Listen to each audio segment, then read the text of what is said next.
season. We're going to pop in with some key takeaways for you to keep in your back pocket as we go. Takeaway 1. I'll trade you. When it comes to the products we use every day, trade is everything, and everything is traded. Once upon a time, trade was mainly about making goods in one nation to sell to customers in another nation. Since then, things have become more complicated. Emerging technologies reshaping the global supply chain have made production more fragmented, spanning across many countries to make one product. Suddenly, a camera lens from Japan, a display screen from South Korea, and a microchip from Taiwan all come together in China to create the phone you're probably listening to this episode on right now. Supply shortages. The other thing that makes it really interesting is it has a lot to do with whether the world is a prosperous and peaceful place. I mean, we don't maybe necessarily believe anymore that countries that trade with each other don't go to war with each other. Sometimes they do. We certainly saw that with Russia and Ukraine, but all things being equal, trade is the basic way in which countries get along. Even countries that we have trouble with, like China, we trade a lot. So it's also kind of at the foundation, I believe, of international politics as well, and keeping the world peaceful. And that's something that we all have a huge interest in, whether we think about it every day or not. This season on Why It Matters, we're going to do something different. We're going to dive trade is also kind of an all-purpose tool that spills over into all these other areas of how figure out we why the live old and how rules nations no longer apply. And in order to understand why what is changing, what norms have been challenged or changed most in the last, let's say, decade to the last 100 years. Today, in our first episode the United States, we're hopping in our time machine and heading back to learn how trade made the U.S. one of the most powerful nations in the world. And believed in gradually making trade freer and more open around the world. So we traded with more and more nations. Talking about By trade far the can largest be consumer of confusing. coffee is the USA, Boring, which takes I'm nearly really sorry. 3/4 of the world's It's your supply. focus, Merchant I know, ships of the world but transport raw tell me sugar on to why refineries. neither of those are The true, sugar and industry give me an hails the explanation carbonated of the basics. beverage What business is as one of its trade? largest Why does customers. To sustain our world and the security and relative prosperity with which all Americans live, we do not have enough and must import This is Edward iron ore. Eldon. He's a senior fellow at the Council. He teaches international economic policy at Western Washington University. And there was a fairly one of our experts that well-respected we'll set be of hearing rules from that throughout pretty this much season. every nation in the world abided. I mean, at the end of the day, what do we do? Okay, you said as pretty human much beings? abided by. Primarily, so we consume is this where we stuff, get the right? That's but what keeps us alive. The world's not at a really minimum doing it and ideally anymore. I mean, comfortable. the United and if States we're really much lucky, more keeps explicitly us under happy. Trump in the first term, And also that under stuff is President all Biden, coming from and now somewhere. really under Trump in the second the 21st term. century, Blowing that it's system coming up. from all over the world. So all of us Saying, live, actually, we don't really trade care every single whether there's a day. stable But I rules-based think we system at imagine all. that We think trade we've been getting today screwed by this is set of like it rules was for 50 years decades ago, now. We're going to tear up the rule book which and make is, our own, and the rest of the world's know, just going to have to adjust. advanced products That are is made a in the wealthier profound countries. We make and we make destabilizing. cars, We're only in the and early we sell stages those of to it, but other a profound and countries, destabilizing. and then we import raw materials. Takeaway and 2. every country specializes What in we what had it at the middle of the and they 20th trade. century was the It's not most the way the ambitious world and works successful anymore. effort Stuff to is create an made international set of rules for trade. make sense of and all the now things we'll be it's all discussing changing this season. We're going to pop in with some Post-World War II takeaways trade for you to policy keep in your back has been pocket pretty as much we go. bipartisan in favor. Takeaway 1. But now, steered by the Republicans, When it comes to has the products become we something use that every two day, parties are trade more is wary of. everything. And everything What's is been traded. the general consensus among Once upon American a time, presidents when it comes to trade was trade? mainly about making goods Yeah, in well, one you go all the way nation to back sell to to Franklin customers in Roosevelt. another nation. That the only Since then, thing things we have have become more to complicated. fear is Emerging technologies reshaping the global supply chain have made production right up more to Trump in fragmented, 2016, spanning across presidents many believed countries to that make opening one trade product. around the world was A camera good for lens U.S. from Japan, companies, a good for display those of us screen who from South buy Korea, the stuff we need and a for our microchip from day-to-day lives, Taiwan, and all really come good together for in the China U.S. to position. create in the world. phone It was a you're big probably tool listening to for this episode on making right now. friends, cementing alliances, The other thing that makes it really making the rest of the interesting world is it more has prosperous, a lot which to those do presidents saw as with in whether the our world is a interest. prosperous You know, there and were peaceful glitches here and there. place. There's I mean, we don't maybe necessarily believe stable anymore that consensus countries that trade with each other don't go to war with each other continuing to sometimes. advance a freer, They more do. We rules-based certainly system was saw that absolutely at the with core of Russia American international and interest. Today signing But HR all things being 11970. equal, trade is Trade how Expansion is Act the of basic way in which 1962 countries get marks a along. decisive Even point in the countries future that of we our have economy. trouble with, like For our China, relations with our friends and allies, So it's also kind of at the foundation, I believe, of international politics as well, for 60 keeping the world years peaceful, by leading the and way that's something to that we integrate all the have world's a huge economies, interest in, and that will whether we promote think peace, about it it will every day or promote not. freedom, it will promote Trade stability. is bigger Nations than in Asia and Latin Trade is America way now bigger. contribute more to the world economy Trade than is ever also before. kind of an all-purpose And we agreed tool to that keep our spills over markets into all open these other areas and of firmly how reject we live and how protectionism. nations get Free along. markets, free What trade. is changing? What norms free have been people. challenged or changed most in the last, let's say, decade to the last So, 100 to go years? a little further back, Yeah, well, the how did United it all States, since start? the end You of know, the was Second there World War, a basically Mr. believed in Trade? two You know, who things. led Believed in this stability global trade and initiative believed way in back when? gradually I mean, there making was. trade Cordell freer Hull, and more who was open Franklin around the Roosevelt's world. So we Secretary traded of with more and more State. nations, and it came out of a set of rules, which those of us who kind of grew up in this post-Second World War era, or in my case, the post-Vietnam War era, we all kind of believed this. And the lesson was that what happened in the 1920s and 1930s was very bad. The United States had emerged after World War I based on the size of its economy, based on its military strength as a global power, but had decided to say, we don't really want to have anything to do with the Europeans. They're a pain in our ass. We'd rather just deal with stuff at home. And so that became the era of what we talk about as isolation.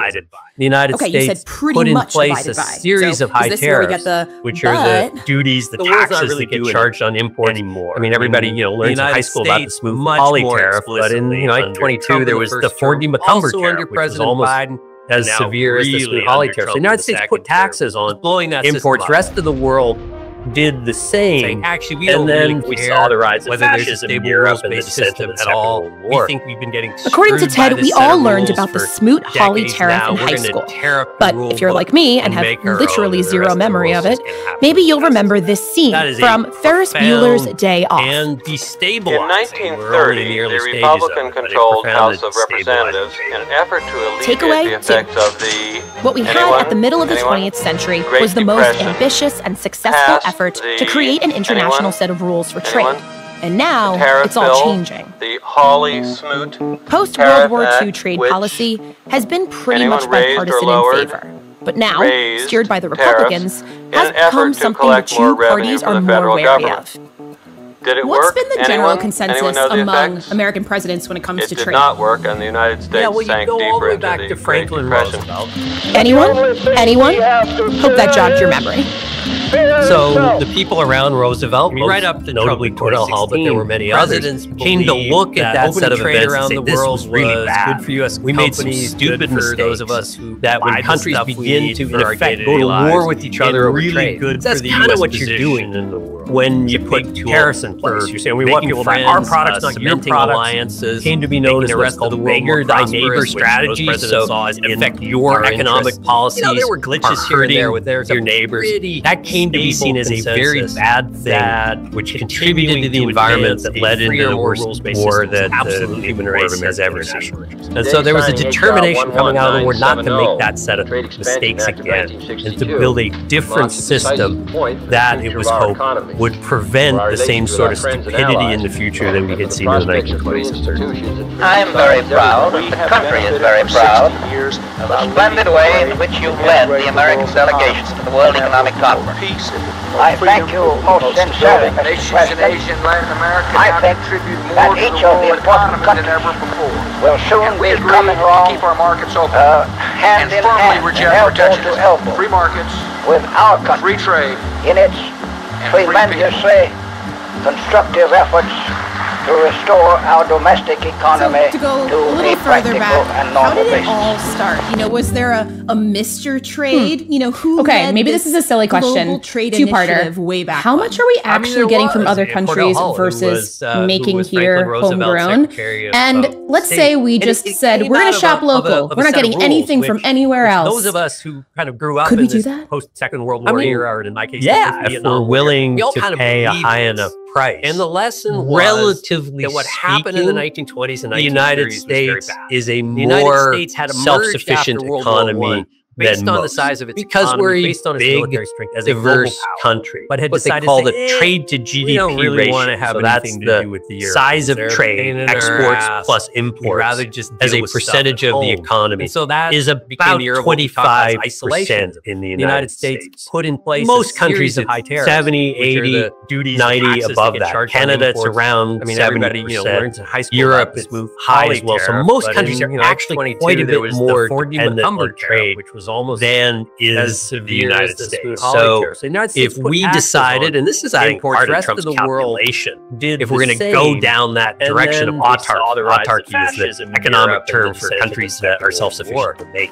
According to Ted, we all learned probably about got a bit of a head start Hawley tariff in high school. But if you're Made like me in and have America. zero memory of it, When's the last maybe time you remember saw this that scene stamped on the from back of your Ferris t-shirt Bueller's or Day on the Off? bottom of your favorite In coffee mug? 1930, Don't get me wrong, Republican-controlled like Ted House of said, Representatives, the US in an effort to still alleviate makes the a lot of effects stuff. the- And a few Anyone? decades ago, Anyone? domestic Great manufacturers Depression were the backbone passed of the US the- economy anyone? and provided Anyone? jobs to millions of Tariff people bill, around the the country. Hawley-Smoot But as Tariff companies Act, sought to which lower costs, anyone raised or manufacturing lowered, began to move raised overseas. tariffs In a in an effort to backlash to collect more increase revenue from the federal globalization, government. Made in Did it America work? became the slogan Anyone? for Anyone know patriotism, the effect? industrialization, and supporting It did domestic not work in the businesses. United States. And while Thank you buying for local introducing is Great great for Depression. supporting your community, Anyone? what would it cost if Hope the that U.S. jogged went your back memory. to trying to produce So everything people around here at Roosevelt, home most again? notably Cordell Well, Hull, but the there were retail many price others, of an came iPhone to would look jump at from that about set of $600 events or and say, "This is really $700 bad. to over We made some stupid $2,000. mistakes Even American that made when car countries dealers like begin to, in Ford effect, go to get parts war from with around each the other over world. trade.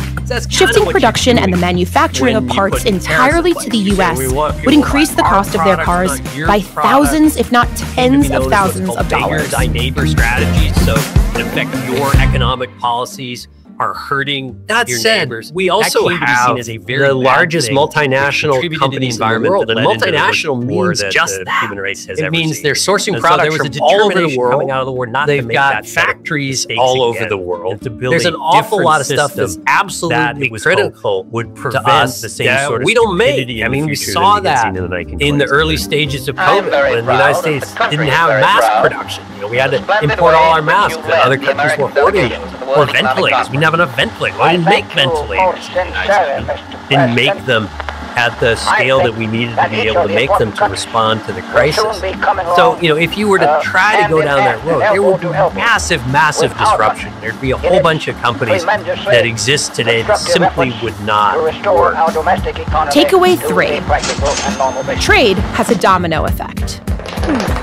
Think about the supply chain issues the world faced during the COVID-19 pandemic. Safety precautions and mandates kept many workers in manufacturing and agriculture at home. This led to an increase in cost to transport fertilizer from nations like Russia and Canada to other countries. Yeah, And very if we're quickly, willing the to world pay began a high feeling the enough impacts price. of a fertilizer Relatively shortage. speaking, This led to lower crop the United yields, States higher is food a prices, more and an increase in self-sufficient food economy insecurity than around the most. world. Because we're a Global big, supply chains are diverse susceptible country. to What they call the roadblocks that are trade to difficult GDP to recover ratio. from, So that's the especially when size of triggered by trade, extreme exports events plus like a global imports pandemic. as a percentage of the When it comes to economy disruptive is trade about policies like 25% tariffs, in the the same United thing can occur.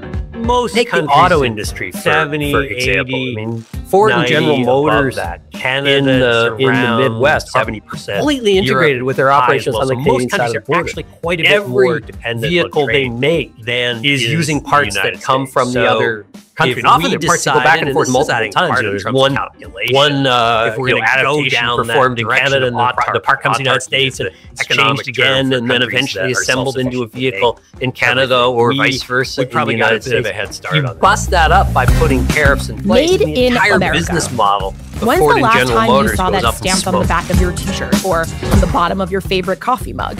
You know, if Don't there get were me cars wrong. made in Like Ted Canada said, and cars the made US in Mexico, still makes a lot cars of made stuff. in the United And States, a few decades ago, and there were domestic 25% manufacturers were the tariffs on it, backbone of the U.S. then you economy kind of have a rough and provided idea jobs to how millions that's of going to people affect around the final country. cost.